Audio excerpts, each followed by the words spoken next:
আমরা দেখেছিলাম এই বামদের পরিকল্পনায় চলতে গিয়ে ছাত্রলীগ আওয়ামী লীগের কি অবস্থা হয়েছে।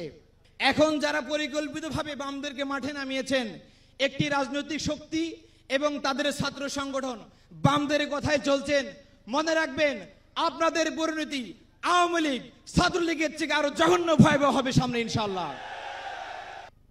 সম্মানিত উপস্থিতি, আপনারা জানেন 1971 সালে স্বাধীনতা যুদ্ধের পরে দেশের প্রত্যেকটি ক্যাম্পাসে যখন ছাত্র সমাজ অনৈতিকতার জালে আবদ্ধ হয়ে পড়েছিল, ছাত্রলীগ এবং বাম সন্ত্রাসীরা যখন ক্যাম্পাসে সহিংসতা, ধর্ষণ, টেন্ডারবাজি, সিট বাণিজ্য, শিক্ষার্থী নির্যাতন এবং শিক্ষার্থীদের হত্যা করার মাধ্যমে পরিকল্পিতভাবে শিক্ষার পরিবেশ বিনষ্ট করছিল, ঠিক এই সময়ে এই দেশের এবং জাতির ঐতিহাসিক প্রয়োজনে আবির্ভাব হয় শহীদ কাফেলা বাংলাদেশ ইসলামী ছাত্র শিবিরের। সম্মানিত ভাইরা, আপনারা জেনে থাকবেন যে 1977 সাল থেকে শুরু করে আজ অবধি ইসলামী ছাত্র শিবির শত নির্যাতন, জুলুম, গুম খুনের অধ্যায় পেরিয়ে ছাত্র শিবির আজও ইসলামের পথে অবিচল রয়েছে। আপনারা জেনে থাকবেন যে ইসলামী ছাত্র শিবির বরাবর চেষ্টা করেছে ইসলামের আলোকে এদেশকে, এ জাতিকে গঠন করতে। কিয়ামত পর্যন্ত ইসলামী ছাত্র শিবির ইসলামের পথে থেকে এদেশকে, এ জাতিকে সার্ভিস দিয়ে মুসলিম উম্মার পক্ষে কাজ করে যাবে ইনশাআল্লাহ। সম্মানিত ভাইরা, আপনারা জেনে অবাক হবেন এদেশের জনগণ, এই সবুজ ভূখণ্ডের অপার সম্ভাবনাময় বাংলাদেশের জনগণ বরাবরই রাজনৈতিক প্রতারণায় সামিল হয়েছে। 1757 সাল থেকে 1947 সাল পর্যন্ত এই 190 বছরের ইতিহাসে ব্রিটিশদের শোষণ, যন্ত্রণার, বঞ্চনার আমরা শিকার হয়ে জেনে ভালো সময় পেয়েছি, তখনই শুরু হয়েছিল পাকিস্তানি শাসকদের কালো অধ্যায়। এই পাকিস্তানি শাসকদের অপরিণামদর্শিতা, জুলুম, নির্যাতন পার করে যখন আমরা একটি স্বাধীন দেশ পেয়েছি, ঠিক তখনই গণতন্ত্রের লেবাসদারি ফেসিবাদের প্রতীক শেখ মুজিব একদলীয় শাসন কায়েম করে, বাকশাল কায়েম করে এদেশের অগ্রযাত্রার পথকে রুদ্ধ করে দিয়েছিল।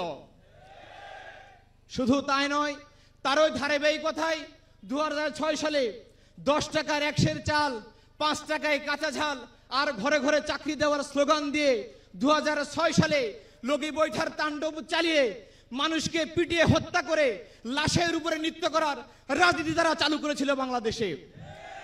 শুধু তাই নয়, 2009 সালে দেশপ্রেমিক সেনাবাহিনীকে হত্যা করে বিটিআর বিদ্রোহের নাম দিয়ে তারা দায় চাপানোর রাজনীতি শুরু করেছিল।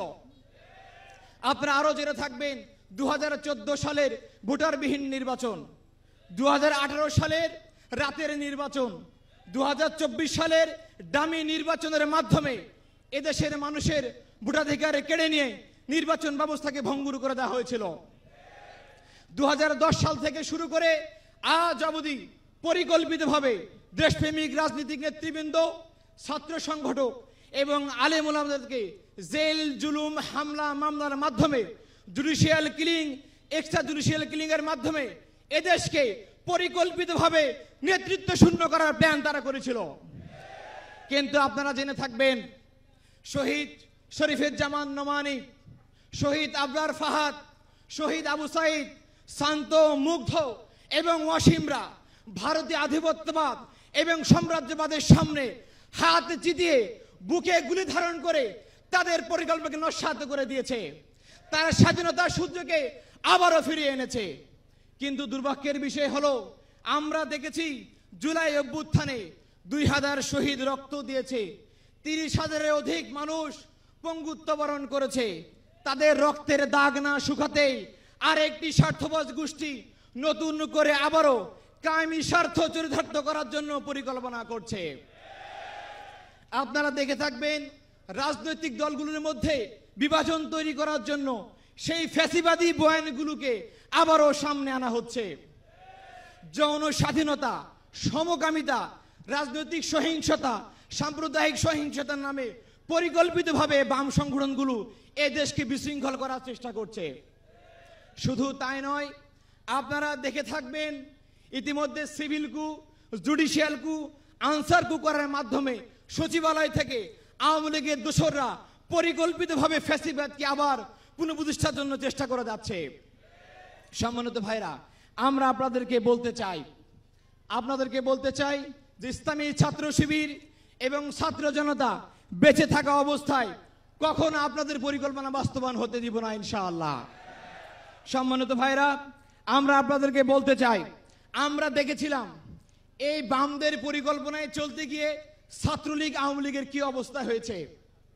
এখন যারা পরিকল্পিতভাবে বামদেরকে মাঠে নামিয়েছেন, একটি রাজনৈতিক শক্তি এবং তাদের ছাত্র সংগঠন বামদের কথায় চলছেন, মনে রাখবেন আপনাদের পরিণতি আওয়ামী লীগ ছাত্রলীগের থেকে আরো জঘন্য ভয়াবহ হবে সামনে ইনশাআল্লাহ। আমরা বলতে চাই, 80-এর দশকে আমরা দেখেছি ক্যাম্পাসে বামেরা স্লোগান দিত, একটা শিবির ধর, ধৈরা ধৈরা জবাই কর। শুধু শিবিরকে তারা জবাই করেনি, এর পাশে শত শত মেধাবী শিক্ষার্থীকে তারা ক্যাম্পাসে হত্যা করেছিল, তারা হাজার হাজার শিক্ষার্থীকে তারা পঙ্গু করে দিয়েছিল। আমরা আবার দেখছি সেই বামেরা ঢাকা বিশ্ববিদ্যালয়ে এখন স্লোগান দিচ্ছে, বাঁশের লাঠি মশাল হবে, শিবির তোমার মৃত্যু হবে। আমরা এমন জঘন্য স্লোগানকে ধিক্কার জানাই এবং আমরা বলতে চাই, ছাত্র শিবির এদেশের মানুষের আপামর জনতার ভালোবাসা নিয়ে তৈরি হয়েছে। তোমাদের মতো চুনোপুটি এবং ভৈপুর সংগঠন আমাদের কোনো ক্ষতি করতে পারবে না ইনশাআল্লাহ। আমরা বলতে চাই, এই বাম সংগঠন যারা ছাত্র শিবিরের 22 জন ভাইকে হত্যা করেছিল, তারা আজকে স্লোগান দিচ্ছে আবরার ফাহাদকে হত্যা করা নাকি জায়েজ ছিল, এবং এই স্লোগানকে এখন বর্তমানে একটি ছাত্র সংগঠন তারা ইতিমধ্যে সাপোর্ট দিয়ে যাচ্ছে। আপনারা জেনে থাকবেন, শেখ মুজিবের বাকশাল কায়েম থেকে শুরু করে বিগত আওয়ামী লীগের 15 বছরে যারা গুম, খুন, দুর্নীতি, ধর্ষণ, লুটপাট এসব কিছুকে সমর্থন দিয়েছে তারাই ছিল এই বামেরা। আমরা অবশ্যই ইউনিট সরকারকে বলতে চাই, যে দোষ করার কারণে আওয়ামী লীগ নিষিদ্ধ হয়, আওয়ামী লীগের বিচার হয়, সে দোষে সহযোগী হওয়ার কারণে বামদের কেন বিচার করা হবে না, এই প্রশ্ন আমাদের মাথায় আসে না। আমরা বলতে চাই, অতি সত্বর এই লান সন্ত্রাসীদেরকে বিচারের মুখোমুখি করতে হবে। সম্মানিত ভাইরা, আমরা বলতে চাই, এই অন্তর্বর্তী সরকারকে আমরা বলতে চাই, আপনারা ইতিমধ্যে লক্ষ্য করেছেন হয়তোবা, এখন ইতিমধ্যে আওয়ামী লীগ ছাত্রলীগ পুনর্বাসনের কাজ চলমান রয়েছে। যদি আমি বলতে চাই, গোপালগঞ্জ বিশ্ববিদ্যালয়ে একটি সংগঠন নতুন কমিটি দিয়েছিল, যাদের 80% নেতা হচ্ছে ছাত্রলীগ থেকে আসা, যারা ছিল সন্ত্রাসী। জুলাই গণহত্যা সরাসরি তারা ছাত্রদের উপরে গুলি চালিয়েছিল। আমরা দেখেছি পাবনা মেডিকেল কলেজে কমিটি দিয়েছে 22 জনের, তার মধ্যে 21 জন ছিল ছাত্রলীগের পোস্টেড নেতা। একইভাবে রাজশাহী মেডিকেল কলেজ, ঢাকা বিশ্ববিদ্যালয় এবং সে দলের কেন্দ্রীয় কমিটিতে পর্যন্ত এই সন্ত্রাসীদেরকে জায়গা দেওয়া হচ্ছে। আমরা বলতে চাই, ছাত্ররা খুব বেশি রাজনীতি সচেতন, তাদেরকে আপনারা বোকা ভাববেন না, বোকা করে রাখা যাবে না। কারা কারা আপনারা এই কাজ করছেন, নতুন করে কারা ঢাকা পলিটেকনিকে ছাত্রদেরকে পিটিয়ে মারা পরিকল্পনা করেছেন, কক্সবাজারে, চট্টগ্রামে, সৌরার্দি কলেজে, মাহবুব মোল্লা কলেজে কারা শিক্ষার্থীদেরকে ছাত্রলীগ স্টাইলে পিটিয়েছেন সেটা সবাই অবগত আছে। সময় থাকতে সাবধান হন, নইলে আগামী দিনে ছাত্র জনতা ছাত্রলীগের মতো করে অবাঞ্ছিত ঘোষণা করে এই ক্যাম্পাস থেকে আপনাদেরকে বিতাড়িত করে দেবে ইনশাআল্লাহ।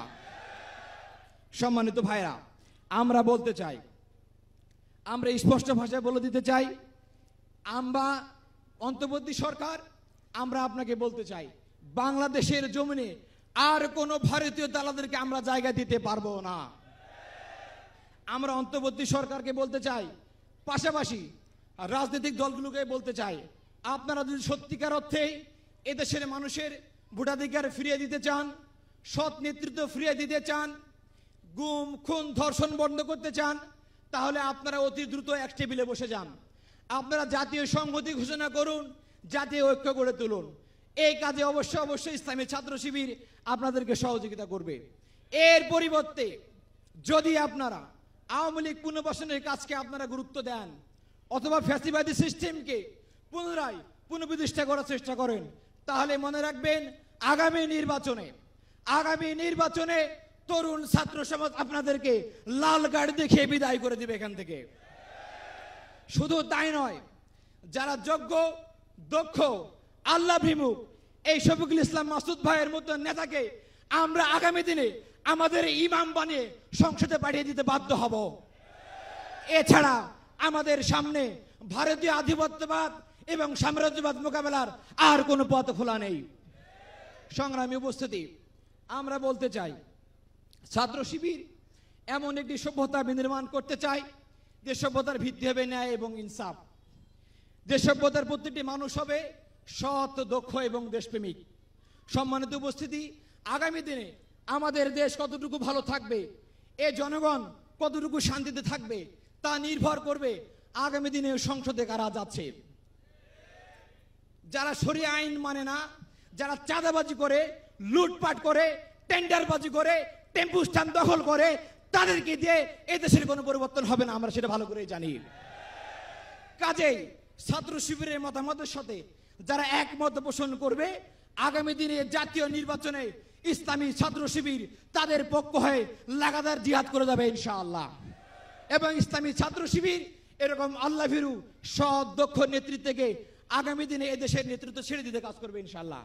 সম্মানিত ভাইরা, আমি সর্বশেষ আপনাদের সামনে বলতে চাই, আমরা চেয়েছি এদেশে এমন একটি রাজনৈতিক সংস্কৃতি গড়ে তুলতে যেখানে থাকবে না ট্যাগিং, যেখানে থাকবে না ব্লেমিং, যেখানে থাকবে না দোষারোপ, যেখানে থাকবে না দোষ চাপানো এবং দায় চাপানো রাজনীতি। আমরা চাই রাজনৈতিক অঙ্গনে একটি পারস্পরিক সহযোগিতা, সহমর্মিতা এবং শ্রদ্ধাবোধের জন্ম দিতে। আমরা জুলাই অভ্যুত্থানের শহীদদের কফন শেষ শপথ করেছিলাম। শহীদদের মায়ের পরিবারে গিয়ে গিয়ে আব্বা আম্মাকে আমরা ওয়াদা দিয়ে এসেছি। হাসপাতালে গিয়ে গিয়ে পঙ্গুত্ব বরণকারী ভাইদেরকে আমরা কথা দিয়ে এসেছি। জুলাই হত্যাকারীদের বিচার না হওয়া পর্যন্ত এবং জুলাই অভ্যুত্থানকে বিপ্লবে রূপান্তর না করা পর্যন্ত ইসলামী ছাত্র শিবির ঘরে ফিরবে না ইনশাআল্লাহ।